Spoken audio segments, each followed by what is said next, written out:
can become the center of practice of ensuring that Kenyans can get rights.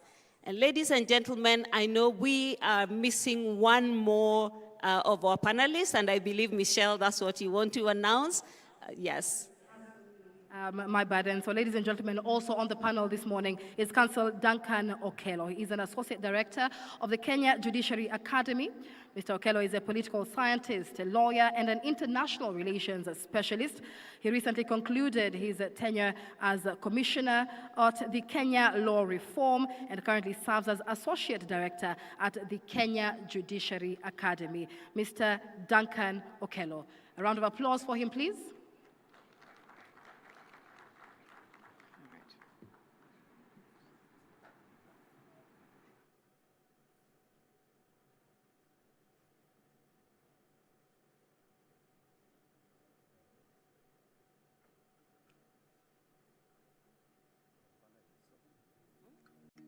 Karibu sana, Bwana Duncan Okello.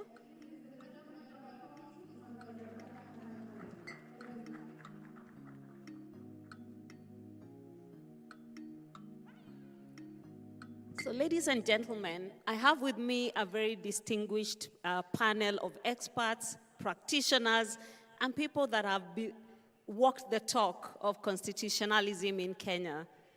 I want to start with you, Honorable our governor, and I would like to ask you to reflect back. You have been at the forefront of pushing for human rights. You have also been associated with the second liberation of our country.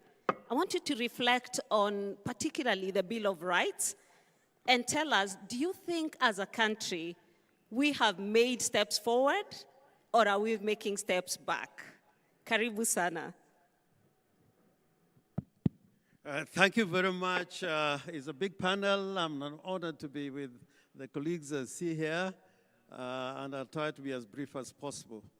One, I think it is a great achievement that Kenya had a constitution like the one we have, which is part of Chapter 4 of the Constitution.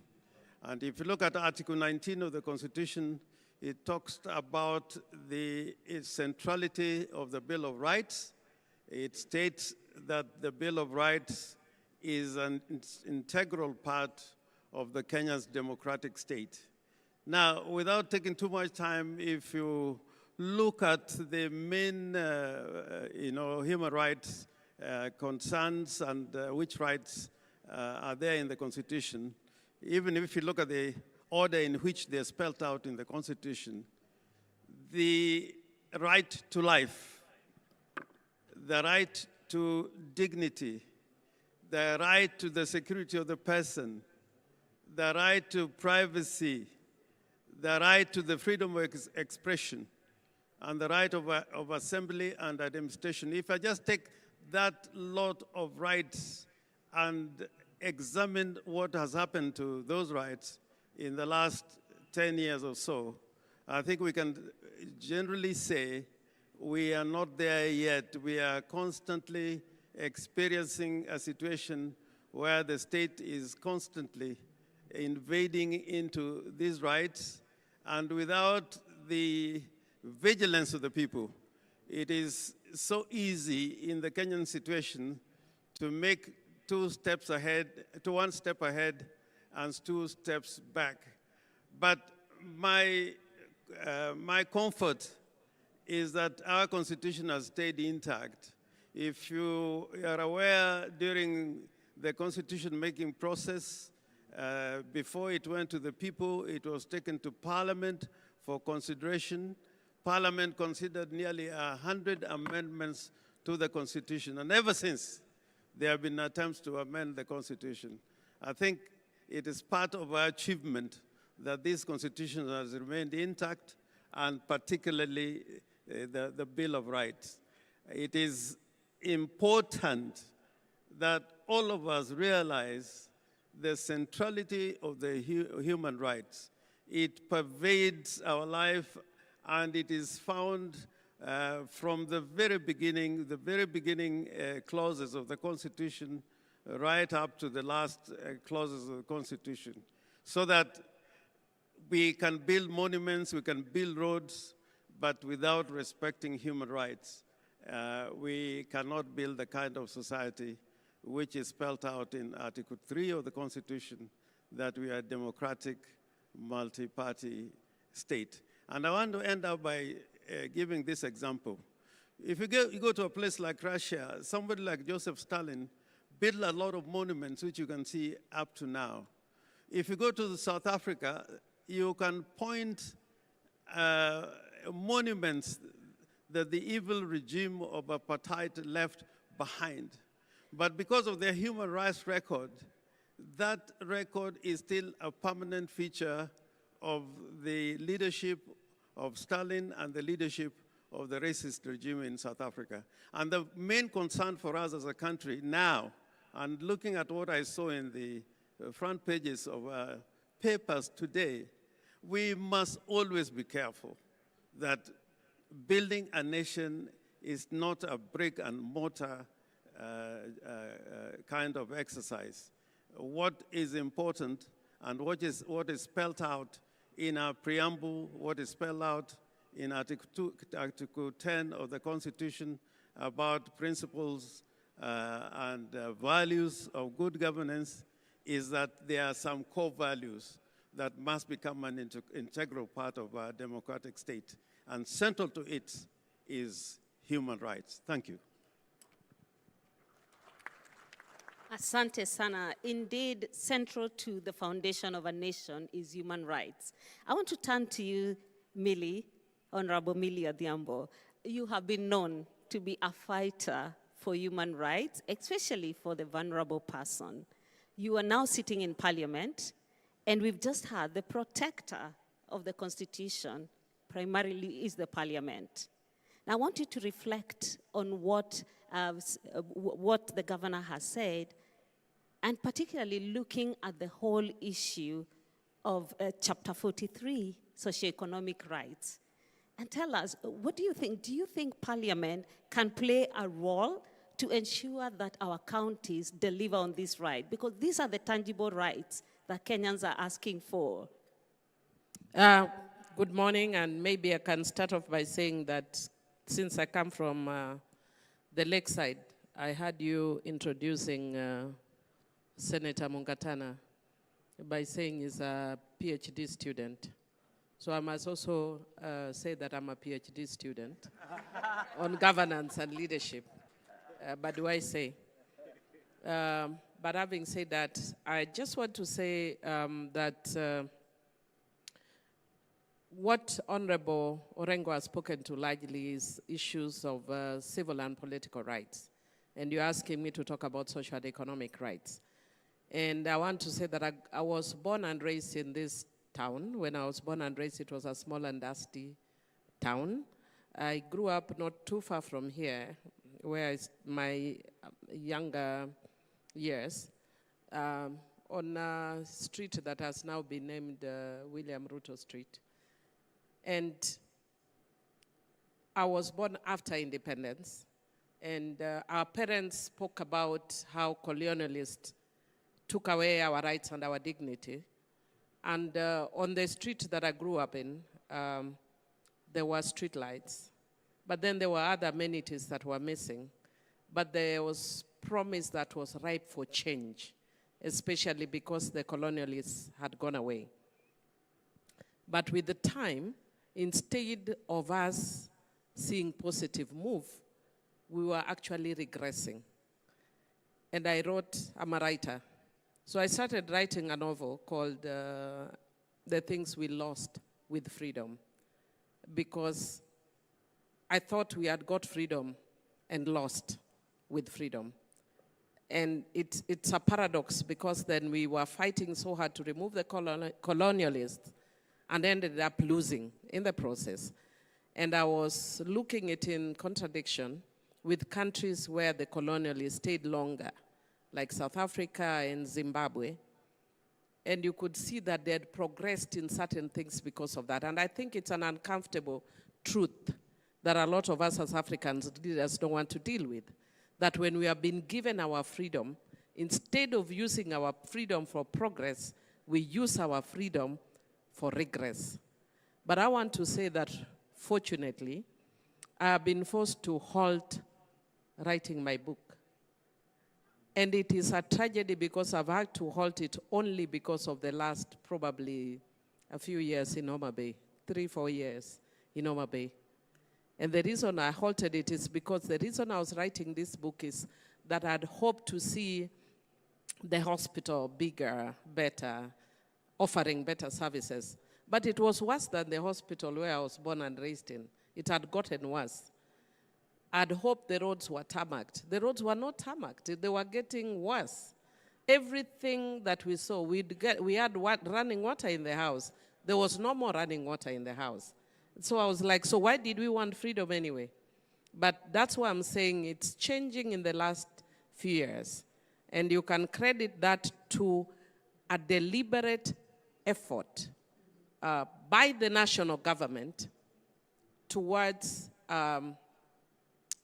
inclusion of this area that has been marginalized for years because of being in opposition, and which is a tragedy, that we don't look at issues of inclusion and governance. You know, civil and political rights really marry a lot with social and economic rights. Because if you are not in government, then you are not served. So I would actually want to challenge our government to ensure that it doesn't matter whether people are in opposition or not, include every part of the country in development.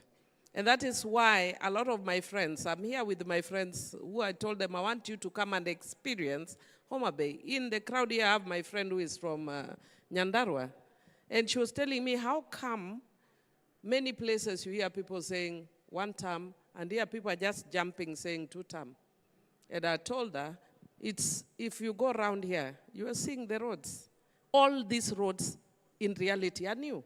And it shouldn't be that way. It should be that development is there, and I make my decision independent of that road based on other governance facets.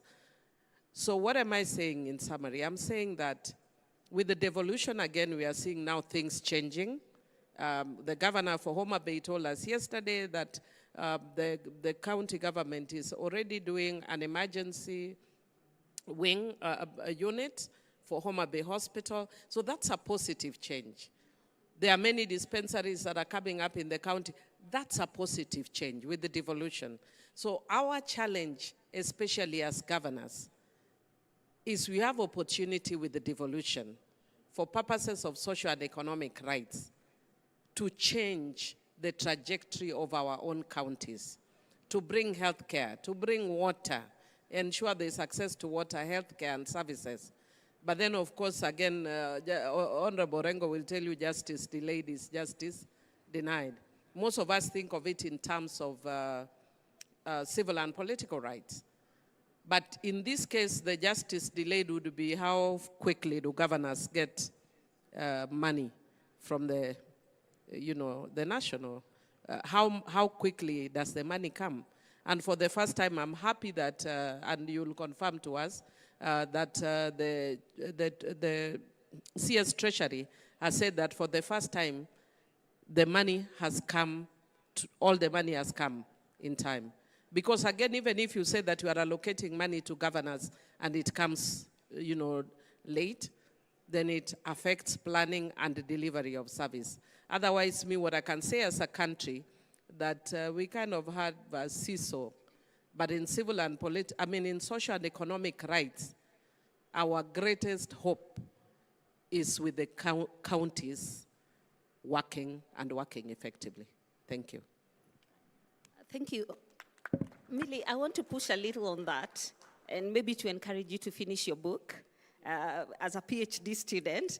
But I also want to push a little bit on that. You talked about, we were colonized, we were left with something, we lost it. The second liberation was the Constitution. So how do we go about making sure we don't lose momentum? Because what you're speaking to is actually lost momentum. We seem to gain it, then we lose it. So how do we ensure we do not lose momentum? And how do we sustain that which you're speaking to now? You're saying things are changing. We can see in Homa Bay, you're telling us the hospital you're born in is much, much better now. But how do we make sure we don't lose it? I think for me, it's about holding the leaders accountable.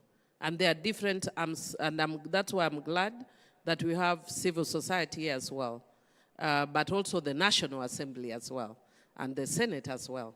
And the senators would really help us by ensuring that we hold our counties accountable. And the National Assembly would help us by ensuring we hold the executive accountable.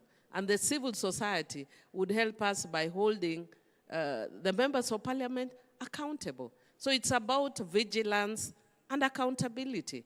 And if we don't sustain that vigilance and accountability, then we would regress. And one of the things that I love about the Constitution, as Honorable Rengo has indicated, can you imagine even the recent challenges we had as a country if we did not have the Constitution? It would be a tragedy that you find somebody shoots, you know, like the guy with the mask who was shot. And if we didn't have a constitution, what would be his recourse? Yeah, of course, we hope that cases of these extrajudicial killings would stop. But because you have a constitution, you can see that now there is even a talk about compensation, which I really welcome. And maybe just to also inform you that I'm the one who came up with the Victim Protection Act.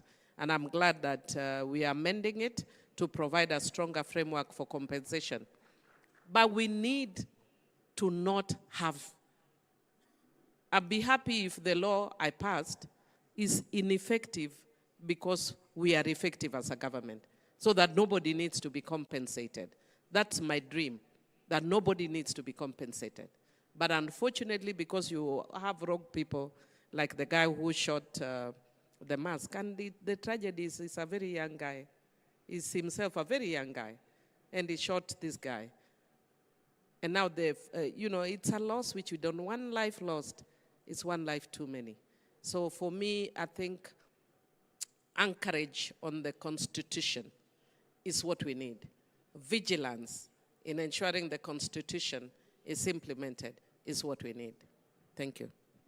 Thank you very much. Indeed, accountability to the Constitution must be what we pursue as a nation. And speaking to that, Honorable Mungatana, you're from Tana River, another PhD student, and listening to what Millie is saying, she's saying, if it has to work, there has to be accountability. Senate is an oversight organ.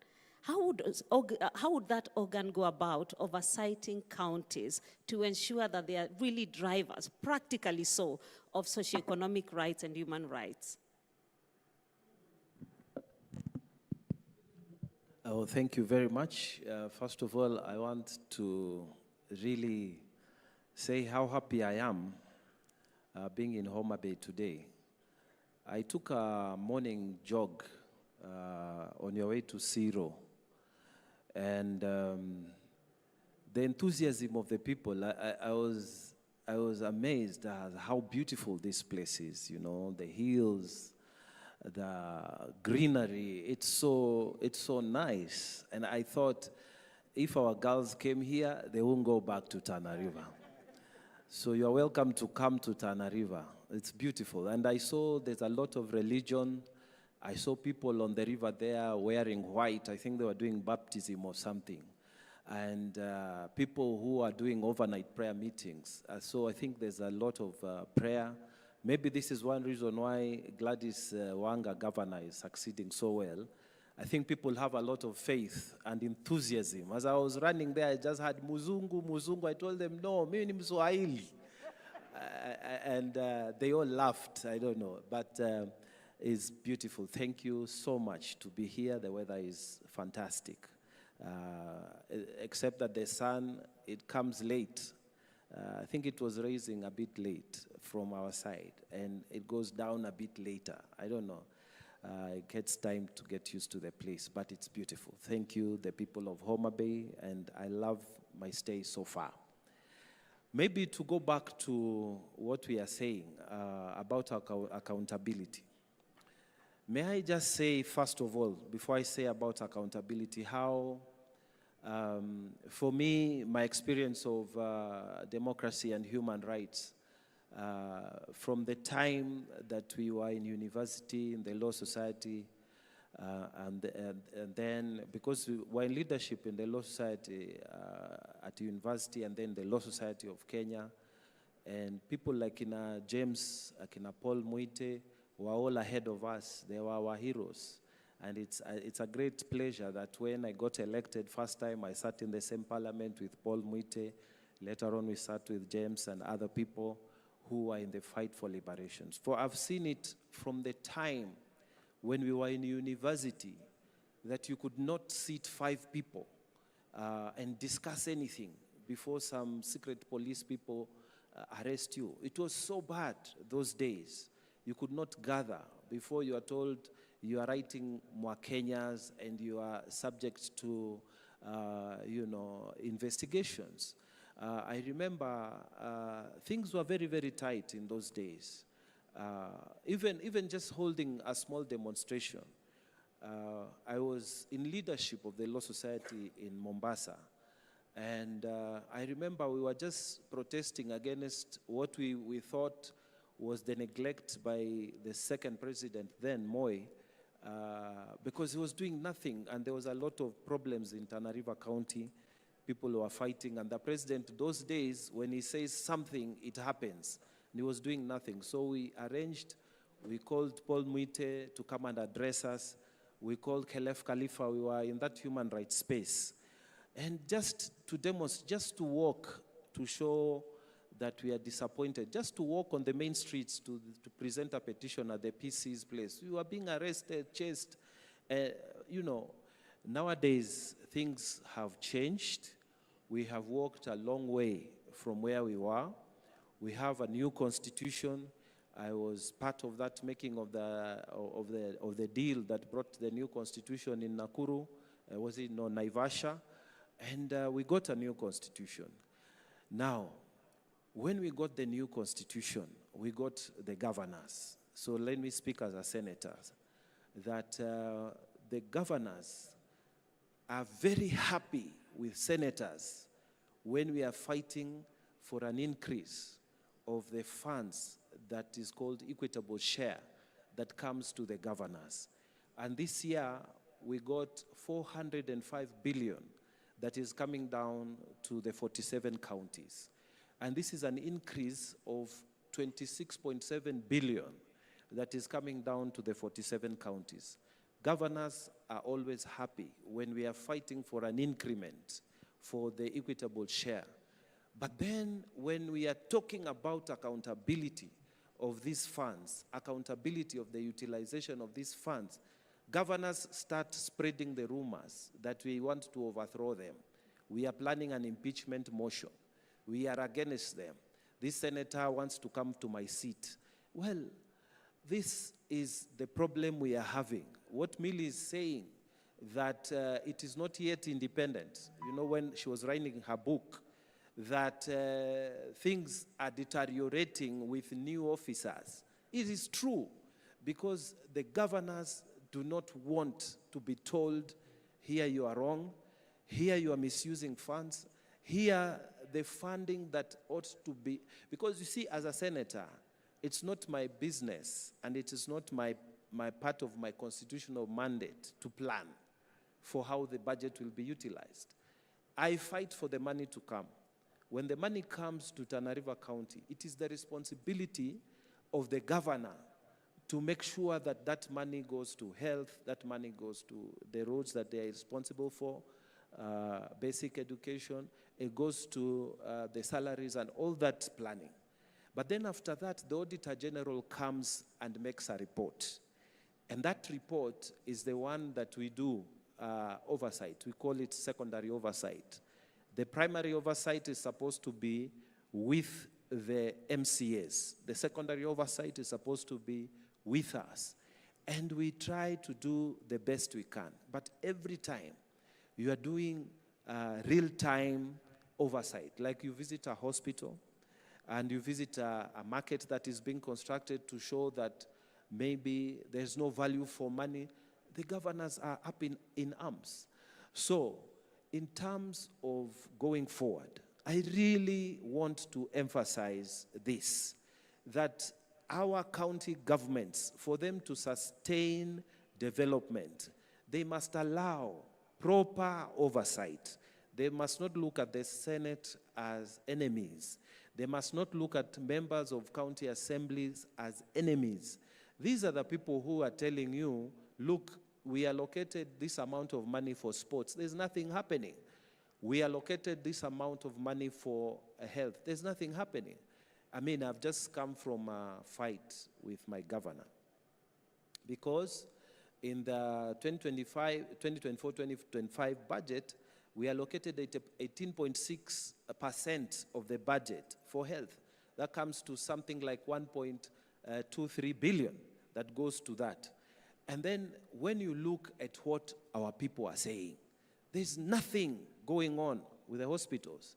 Yesterday, Honorable Governor, His Excellency Kangata here, was demonstrating how in Murang'a County, he is able to tell, using digital technology, how many people have gone to hospital, even as he's sitting here, what diseases they are being examined for, how much, medicine has moved from the pharmacies across Murang'a County, where the vehicles are. This is where we should be going. And I really want to agree with Honorable Millie that we need to be honest, and transparency must be 100% in governance. And the only way is to use digital technology so that we are able to tell governors must stop thinking this money is theirs. They must think again that what this money came for is for the people. And they must also agree with us when we say Kangata is doing a good job, because we are able to see how many vehicles, he was here yesterday, how many vehicles are in the county, which one is parked at a bar. So even the drivers have behaved properly. Even the rate of accidents, county vehicles, has reduced because of transparency. So, in terms of sustaining the development, I think we need to have a reset in our minds. Senators are not here to fight you. Members of county assemblies are not fighting you. We are doing something called oversight, which is to simply ask the question, Your Excellency, the Governor, I think we need to have a reset in our minds.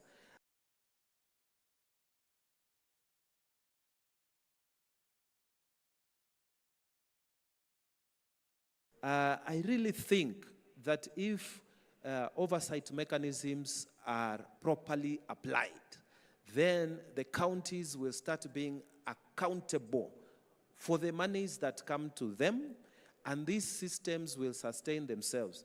And let me say something about human rights at the county level. Most governors do not like human rights defenders. They don't like them because these people are the ones who go and tell them the truth. They are the ones who file petitions in county assembly to ask questions, you know, and they don't support them.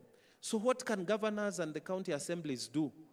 We in the Senate, we receive the petitions that say, oh, our land has been taken, oh, this has been done, and we have done our bit. Even yesterday, we went here to Ndiwa, hapa kwa hii Sukari's industry, to go and look at our committee on lands, to look at issues on pollution after we finished here with the official opening. We are doing our bit, but the important bit, I think, is to support those human rights organizations. We should have a budget that says we are going to support CSOs that are talking about women rights in Tana River County, children rights in Tana River County, something like that. But governors across the country, they are not bothered with human rights people operating in this space. So for me, I am making an appeal that at the county level, we need to reset our minds. We need to say that we are all working together for the people.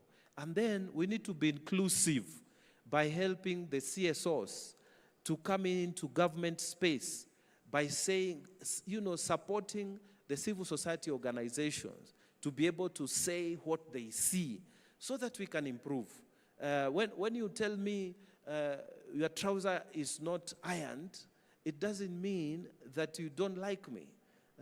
Governor, I'm just telling you, iron your trouser next time. Isn't that so? If I tell you your shirt is creased, I'm not saying I don't like your shirt. I'm just saying iron your shirt the next time. So let us have a reset so that at the county levels, we include the civil society organization. We work with the members of the county assembly. We work with the senators. Many senators may not be running for governorship. And so we should not look at senators as people who are threatening you. No, we are simply doing our work. And I think that attitude, if it's accepted, we are going to have stronger counties. We are going to have better human rights records within the counties, and we are going to have stronger civil society organizations. Thank you. Thank you very much. I think one of the conversations that is obtaining is the place of transparency, accountability, to be able to uphold constitutional rights. And now I want to turn to you, Khalid, as a prominent practitioner in human rights and civil society, in the civil society area. If you could very, very quickly tell us, the relationship you've had with counties, as Bwana Mungatana said, seems to be very adversarial. Is there any way we can be more intentional in working with county governments to be able to pursue these rights and to ensure that Kenyans can get socioeconomic rights? Very, very quickly, sir. Thank you. Good afternoon, everyone. And it's a pleasure for me to be here. Thank you to Council of Governors for giving civil society and human rights practitioners at the grassroots an opportunity to share our thoughts on this very important subject. It's true what Senator Mungatana has alluded to, that in many counties today, county governments perceive civil society as an enemy. And all we do is to play our role as civil society, as NGOs, as CBOs, as social justice centers. We have a responsibility to hold those in power accountable. And that responsibility has even become more pronounced, especially when traditional institutions that are meant to also support in holding leaders accountable are not doing that anymore. From the grassroots to, the national level, we are seeing institutions eroding their public trust, and as civil society, we've continued, number one, not just to hold those accountable to book, but also those who are supposed to supervise to also do the same. So even as we speak, we know the responsibilities of the Senate. The Senate has a duty to ensure accountability, as the Senator has alluded to, the secondary responsibility. We hold the opposition also to account because they also have a duty. And when you're a party in opposition and then you decide to go to bed with the government of the day, you are diluting your responsibility as an opposition party.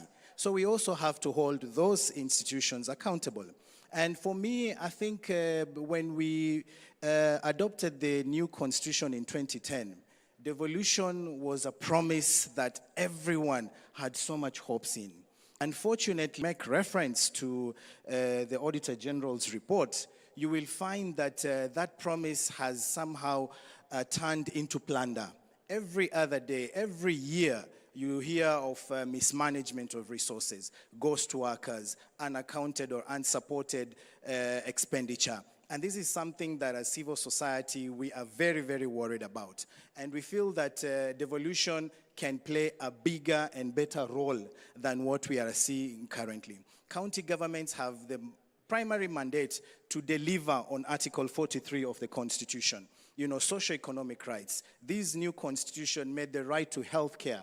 Gave us the healthcare as a right to food, right to clean water, and all these things. And these are supposed to be delivered primarily by the county governments. That's why for us, we are very much, zeroing down on county governments because the promise was with those county governments. And when we see in the streets, dilapidated infrastructure, we are not seeing the promises that were made, then we get extremely, extremely frustrated. And it's not just civil society, it's the population out there. Many people feel that, county governments are not delivering on their mandates. Every time you go to county governments, the services are never there. You find that county governments mainly divert resources either to governors' homes, to county executives. It becomes a pool or a party for a few to benefit from the county government resources. But the larger population remains unserviced or, not truly getting the fruits of devolution. So we feel that, time has come for us to consider restructuring the devolution structure that we have in this country. It is our firm belief that we over-devolved. 47 is, economically unsustainable, politically not viable, and it's about time we have use the experience, 15 years of experience, to review the devolution structure that we have so that we can then put into account our experiences to make sure that we are able to do that. And as I conclude, one very clear that we are making is to reduce the number of devolved units. 47 is just too much. We need to reconsider that, either halving it at most, or maybe even having a minimum of 8. So that we can have more resources dedicated to service delivery, as opposed to paying 47 governors, paying 47 county assemblies, and all this, all those resources can be better channeled to provide services to the common mwananchi.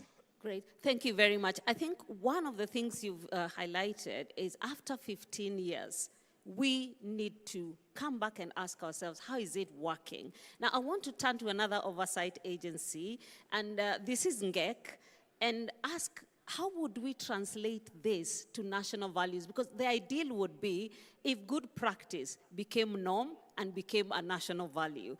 You did a study not so long ago on national values and how counties are actually implementing that. Would you please speak to it very, very quickly? Thank you, Jackie. Allow me to appreciate the panel. Unlike yesterday, it is a very inclusive panel.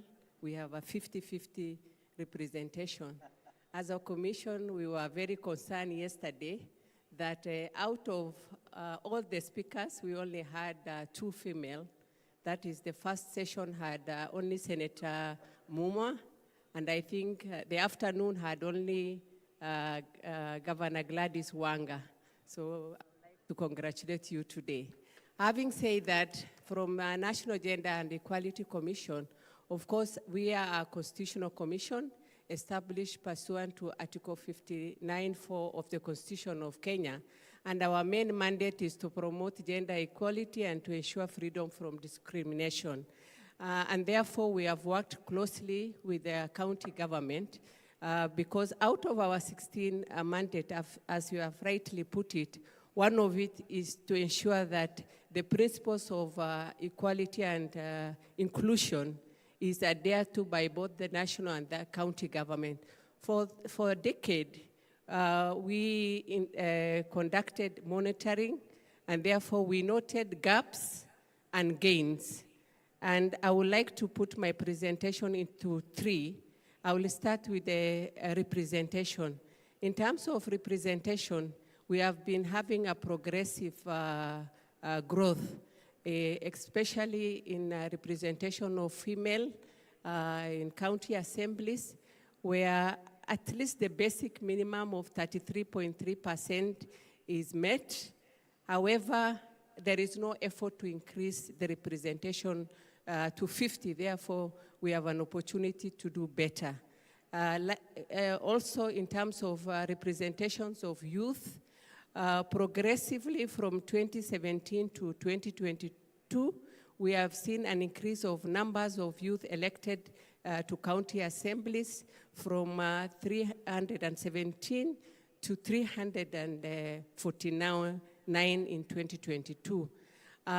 Also, persons with disability, as Commission, we have noted that almost half the county assembly have representation of persons with with in the assemblies, and I would like to appreciate the governor of Siaya is one of the counties with persons with disability in their assembly.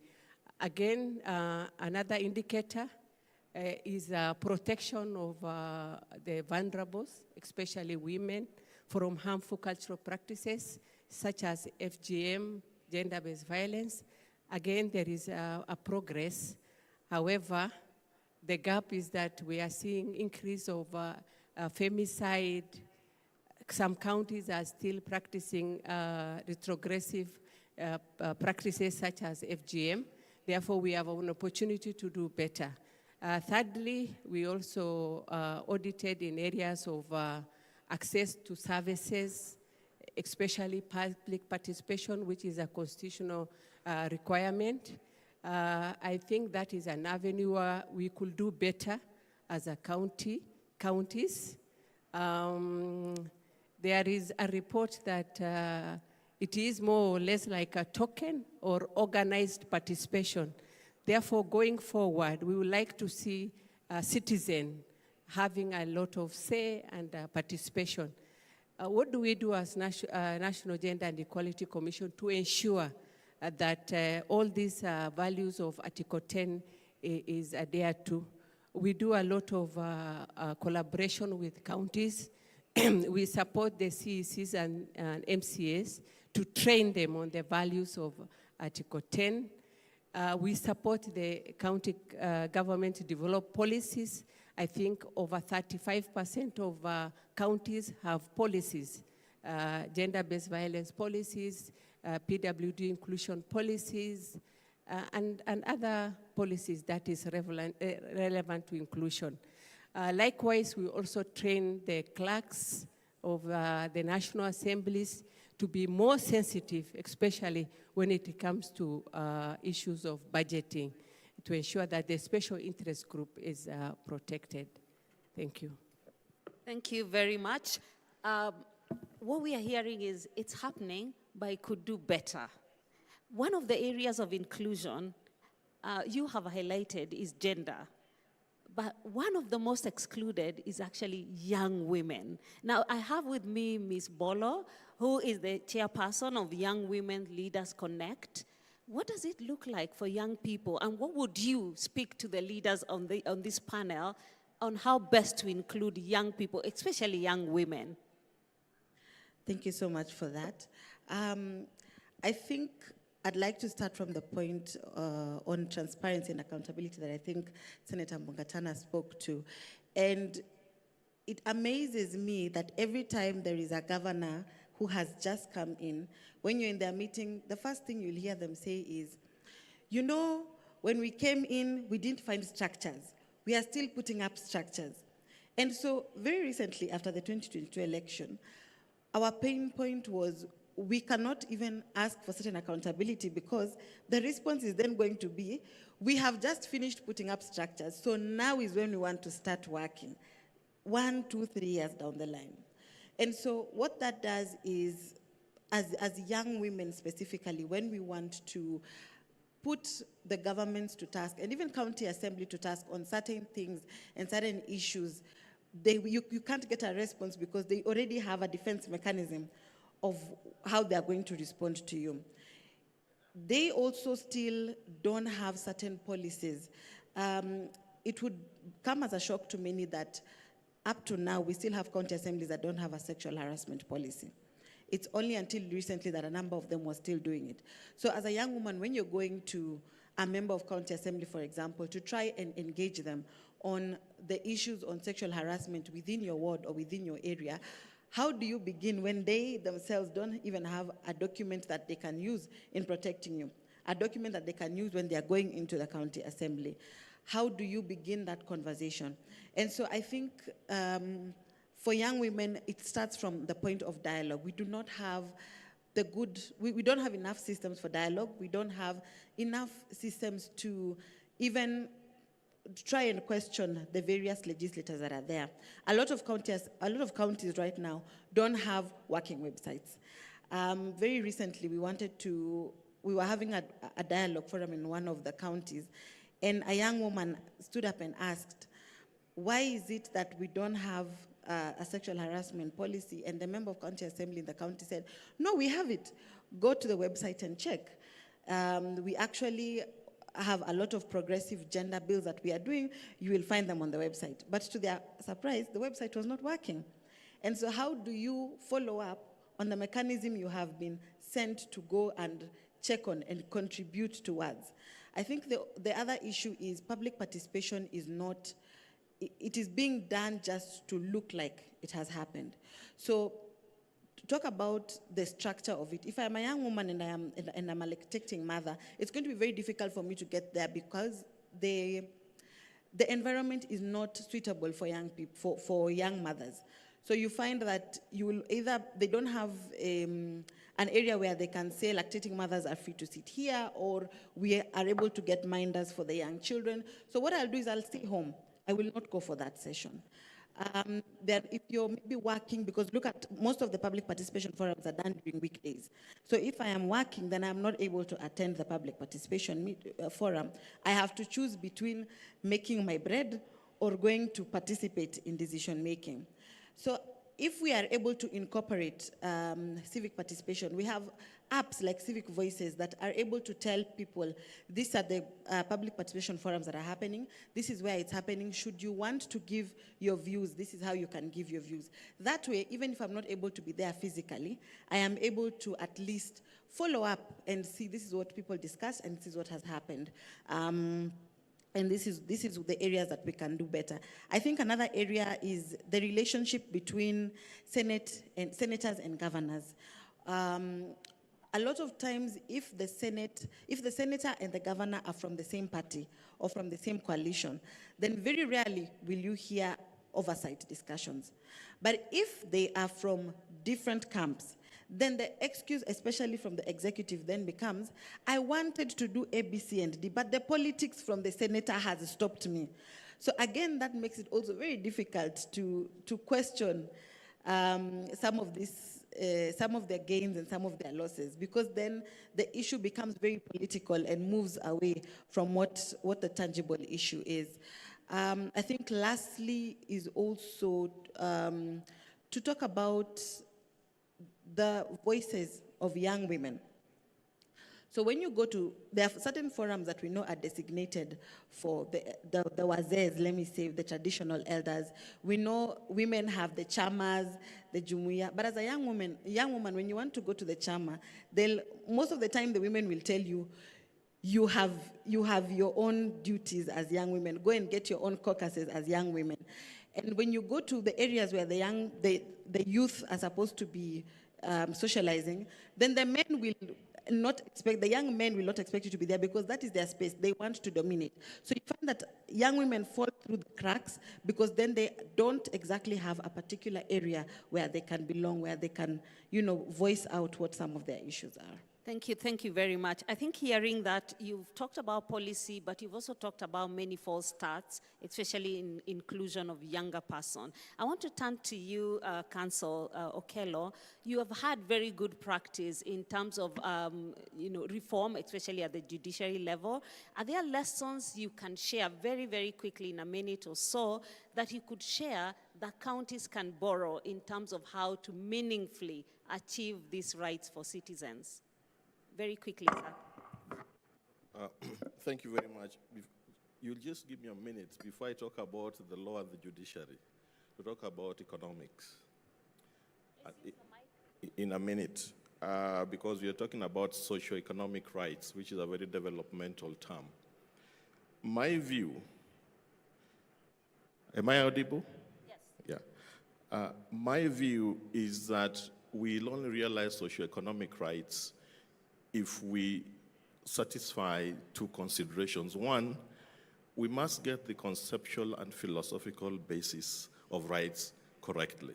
These are not gifts. they're at the center of human dignity. And that requires a major mental shift to embrace the very citizen-centric constitution that we have and not a state-centric constitution that we had before. So there needs to be a mental shift among duty bearers on the question of right within the context of Kenya in 2025. Then the second consideration is we must get the empirical and the strategic and the financial right. That's a second precondition. And what do I mean? Socioeconomic rights plays out on the fourth schedule, which is what Khalid was talking about. Devolved units are a major agent of realizing socioeconomic rights. And a lot of jurisprudence around the Bill of Rights has also emerged through contestations around devolution. Now, if we do not complete the transfer of functions to devolved governments, that process is incomplete, it's inchoate. And the best illustration is in health and agriculture. And I'll just give you two figures and one anecdote. So if we do not complete that transfer, and we also do not sufficiently support county government financially, then we are likely to face constant trouble with respect to socioeconomic rights. But also, if we do not have corresponding accountability that is robust, then it doesn't matter how much money you give to counties. The reason why I'm saying this is if you look at health, or if you look at overall allocation of sharing revenue, it has been declining. The national budget is increasing, the equitable share of revenue is declining. It was at 17.3% in 2022. It was at 15% in 23, 14% in 24, and 14.3% in 25. So the decline of the equitable share of revenue runs opposite to the increase in the total budget from 2.1 trillion in 2022 to 2.8 trillion. That's number one. Number two, and this is where the bigger story is. So first of all, we are below the constitutional threshold. But number two, if you look at the allocation to health and agriculture, which are effectively devolved functions, if you look at the fourth schedule, and those are the socioeconomic rights arena, that is where the real story is, and we should be worried about it. If you look at that data, since 2013, I did the math here, since 2013, the total amount of money that has gone to agriculture is 851 billion. Counties have received 194 billion. National government, 657. So counties, agriculture is devolved, but they have received 23% of agriculture allocation. Health is 50-50, yet health is also largely devolved. That tells you that the incomplete nature of the transfer of functions to county government will continue to undermine their ability to realize socioeconomic rights. That's the first thing I wanted to say. Then on the judiciary transformation that you talked about, yes, this is a key institution, realization of rights. In 2011, when it came in, we had 16 high court stations in the whole country. Today, there are about 45 high court stations. We had 53 judges throughout the country.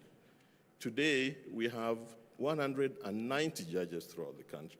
In this county, you had to go to Kisii to access a high court judge. For those who know this county, from Nyakach to Isibania, there was only one judge in Kisii. That has changed. We have judges here, we have judges in Migori, and so on and so forth. So we increased the number of judicial officers to just improve the access to justice. There are many other things that are going on which may help with inclusion and socioeconomic rights. One, if I may say very quickly, the small claims court. It was set up almost 3 years ago. As of now, it has had 294,000 cases, which says that there was suppressed demand for justice. And for me, that is a frontier for work. Number two, we have the alternative justice system mechanisms that the judiciary is rolling out, which is a very good alternative framework for resolving disputes quickly and in a cheaper manner. So very quickly, those are just two things that are happening in the judiciary that I think are key in helping realize socioeconomic rights at a very basic community level. Thank you very much. Ladies and gentlemen, time is not on our side, so we need to be closing the panel. But I think hearing all that, I just wanted very quickly to ask Governor Orengo, what new practice would counties then adopt that would help in realization of these rights? Very quickly, sir. I think, first of all, let me make a general comment about some of the things that have come up because they have been directed to counties. There should be no apology about accountability. That is a requirement of the Constitution. And Mr. Khalid, my friend, whenever you are oversighting counties, either as a government institution or a civil organization, that is provided in the Constitution. And you should not whine about it. And I want to remind Governor Mungatana that you have the tools. In the Senate, and I do not appear in the Senate has tools to punish any infractions to legitimate processes that are being conducted by the Senate, either as an oversight body or as a legislative body. But overall, I want to say devolution is the way forward. Whether you live in the West, the East, or South, or North, you would find that the most productive, successful countries are those who are devolved. Whether they are big or small, they could be as small as Switzerland, or as big as China, or as big as the United States of America. And what Mr. Okello has said, I think it's where the problem that we have in this country, that whereas we glorify devolution, but what we do really means that we are still not committed to it. If you take a country like the United States of America, if you take those states separately, California, New York, Illinois, they are an integral part of a bigger economy, but even on their own, they contribute greatly to the national economy and even to the world economy. So we should not have any doubts that the future is really with devolution. And in Kenya, the problem is that this national government is still not quite in tandem with the promises of this constitution that in order to bring power to the people, in order to take resources to the people, if you look at Chapter 11, you look at Article 174, it is the mechanism that the Constitution has established for taking power to the people and to take the resources to the people. And the tragedy is today, particularly on social and economic rights, as Mrs. Kello has pointed out, the resources that should be going to the counties are mostly still with the national government. Thank you very much. Thank you very much. Ladies and gentlemen, please help me clap for the panelists who've done a very good job in a very tight time. What I've heard them say is accountability is non-negotiable. It is good practice, it's good manners. We must be accountable. We've also agreed that the Constitution is the foundation and we must mature it, we must respect it. They've said oversight is important and the oversight organs and tools need to be applied. But we've also said for this to happen and sustainability of development, we must be innovative and inclusive. Ladies and gentlemen, my sincere apologies. This would have been the best conversation if it lasted 5 hours because we needed to ask more questions, but we all overslept because this is Homa Bay, the home of fish. We had a little too much to eat and didn't make it too early. So thank you very much, ladies and gentlemen. You can still ask the panelists when they come back the questions you may be holding. Thank you. All right, so let's appreciate them once more. That is a great thought-provoking conversation there by Ms. Jackie Mbogo. She is the moderator as well as Chief of Party UK Aid Reinvent Program. We've also had His Excellency Governor James Orengo, Governor Siaya County, Honorable Millie Grace Odhiambo, Member of Parliament for Suba North Constituency, Senator Honorable Danson Mungatana, Senator for Tana River County, Honorable Rehema Jaldesa, Chairperson, National Gender and Equality Commission, Mr. Hussein Hali, the CEO of Vocal Africa, as well as Council Duncan Okolo, Associate Director of the Kenya Judiciary Academy, and Ms. Ruth Bolo Okul, the Chairperson of the Young Women Leaders Connect. And as we always do, let's have them take a group photo for this second plenum.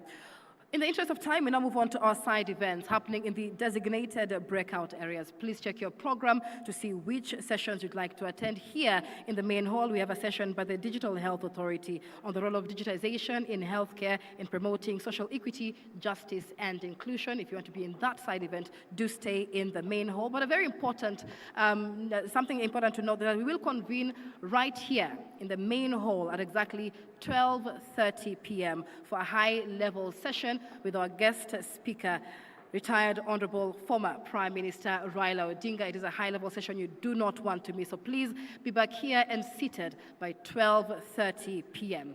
Good afternoon.